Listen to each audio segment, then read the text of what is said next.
Hi, I'm Tamika, and today I'll be discussing Hazelwood School District versus Kuhlmeier. It's one of the most important Supreme Court cases involving students' free speech in public schools.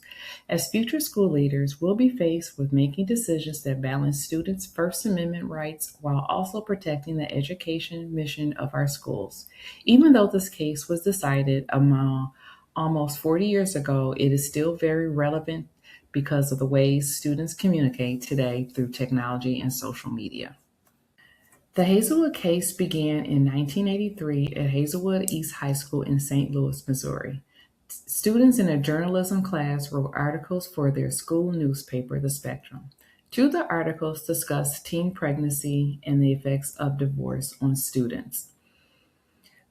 Before the newspaper was printed, the principal removed two pages because he believed the articles could identify students and that some of the content was not appropriate for younger readers. The students believed their First Amendment rights had been violated and decided to sue the school district. The case eventually reached the United States Supreme Court, where the justice had to decide whether school administrators had the authority to regulate content in a school sponsored newspaper. The Supreme Court ruled in favor of Hazelwood School District. The court decided that because the newspaper was part of a journalism class, it was considered school sponsored speech rather than a public forum. The distinction was important because it meant administrators could review and edit students' work if their decisions were based on legitimate educational concerns. One thing that stood out to me while looking at this case was that it wasn't saying that students lose their First Amendment rights. Instead, it recognized that students also have a responsibility, schools have a responsibility to provide an appropriate learning environment. I think that's an important balance for school leaders to remember. As principals and school leaders, we make decisions every day about school sponsored activities. Hazelwood doesn't just apply to newspapers anymore. Today, it also includes yearbooks, school websites, student broadcasts, digital announcements, classroom projects, and social media. I think the biggest lesson is that administrators should always be able to explain their why they made the decision. If the decision is based on protecting students, ensuring information is age appropriate, maintaining professionalism, or supporting learning, then it is much more likely to meet the standard established in Hazelwood. I also think that Hazelwood reminds us that leadership is about much more than enforcing rules. Good school leaders should encourage student voice whenever possible. Students learn by expressing their ideas, asking questions, and sometimes even making mistakes. If an administrator needs to remove or change school sponsored content, I believe it's important to explain the reason rather than just simply saying no.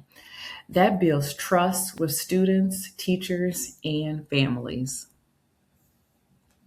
When Hazelwood was decided, most students' communication happened through printed newspaper. Today, that's no longer the case. Students create podcasts, videos, digital newspapers, school websites, and social media posts. Students are also beginning to deal with artificial AI, artificial intelligence, and even digital misinformation. These new technologies make leadership even more challenging.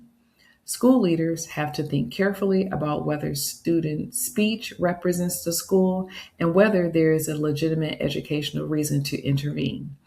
Even though technology has changed, the principles established in Hazelwood continue to guide those decisions. I also included Mahanoy Area School District versus BL because it shows how student speech has continued to evolve. In this case, a student posted a Snapchat message after not making the varsity cheerleading team. Because the post was made off campus and on her own time, the Supreme Court ruled that the school violated her First Amendment rights by disciplining her. What I found interesting is that this case is different from Hazelwood. Hazelwood focused on school sponsored speech, while Mahanoy focused on personal off campus speech. Together, these two cases remind school leaders that every situation is unique and should be evaluated carefully. Key takeaways.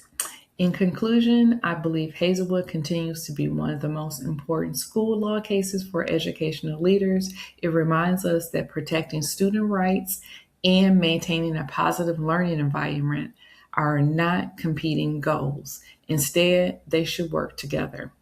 As future educational leaders, will continue face new challenges as technology changes. But the principles established in Hazelwood still provide valuable guidance. My biggest takeaway from the case is that thoughtful leadership, fairness, and clear educational purpose should always guide our decisions. Thank you.